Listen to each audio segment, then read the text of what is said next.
ನೋಡಿ ಸರ್, ನಾವೀಗ water proof mobile ಮಾಡಿದ್ದೀವಿ. ಇದನ್ನ ಇದು ಸರ್ ಬಂದಿದ್ದಾರೆ ನಮ್ಮ ಹತ್ರ. ಈಗ ಇವ್ರದಿಗೆ ನಾವು ವಾಟರ್ ಪ್ರೂಫ್ ಮಾಡಿದ್ದೀವಿ. ಇವಾಗ ಅವ್ರು ಚೆಕ್ ಮಾಡಿ ತೋರಿಸ್ತಾ ಇದ್ದೀನಿ. ಈಗ ನೋಡಿ ನೀರಿದೆ ಇಲ್ಲಿ. ಹಾಂ, ಇಲ್ಲಿ ನೋಡಿ ವಿಡಿಯೋ ಸೌಂಡ್ ಚಾಲೂ ಇದೆ, ಕೇಳಿಸ್ತಾ ಇದೆ ಸರ್ ನಿಮಗೆ. ನೀರಾಗಿ ಹಾಕಿದ್ಮೇಲೆ 1 ಅವರ್ ಕಮ್ಮಿ ಆಗುತ್ತೆ ಸೌಂಡು, ಮತ್ತು ಆಮೇಲೆ ರಿಟರ್ನ್ ಬರುತ್ತೆ. ಸ್ವಲ್ಪ ಕಮ್ಮಿ ಆಗಿದೆ.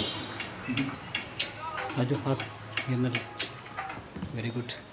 ನೋಡಿ ನೀರು ಅವ್ನು ಕೇಳಿಸ್ತಾ ಇತ್ತು ನಾನು ಹಾಂ, ಸೌಂಡ್ ನೋಡಿರಿ ಸ್ಲೋ ಆಗಿ ಕೇಳಿಸ್ತಾ ಇದೆ. Slow sound. ಓಕೆ ನೋಡಿರಿ ಸೌಂಡ್ ಕೇಳಿಸ್ತಾ ಇದೆಯಾ? ಸ್ವಲ್ಪ ಕಮ್ಮಿ ಆಗುತ್ತೆ, ಸೌಂಡ್ ಆಮೇಲೆ ಮತ್ತೆ ರಿಕವರ್ ಆಗುತ್ತೆ. ನೋಡಿ ಇದು ವಿಡಿಯೋ ಕಾಣ್ತಾ ಇದೆ. ಟಚ್ ಕೂಡ ಆಗುತ್ತೆ. ನೋಡಿ ಸರ್, ಚೆಕ್ ಮಾಡಿ ನೀವು. ನೋಡಿ ಯಾವುದೇ ತೊಂದರೆ ಇಲ್ಲ. ಈಗ ನಾವು ಮೊದಲಿನ ಥರನೇ ಮೊಬೈಲ್ ಯೂಸ್ ಮಾಡ್ಬೋದು. ಯಾವುದೇ ರೀತಿ ಅದು ಸ್ಟ್ರಕ್ ಆಗೋಲ್ಲ, ಏನೂ ಆಗೋಲ್ಲ. ನೋಡಿ ಮೊಬೈಲ್ ಯಾವುದೇ ರೀತಿ ನೀವು ಟಚ್ ಮಾಡಿದ ತಕ್ಷಣ ವರ್ಕ್ ಆಗುತ್ತೆ, ಏನು ತೊಂದರೆ ಇಲ್ಲ. ಒಳ್ಳೆಯ ಸಂದೇಶ.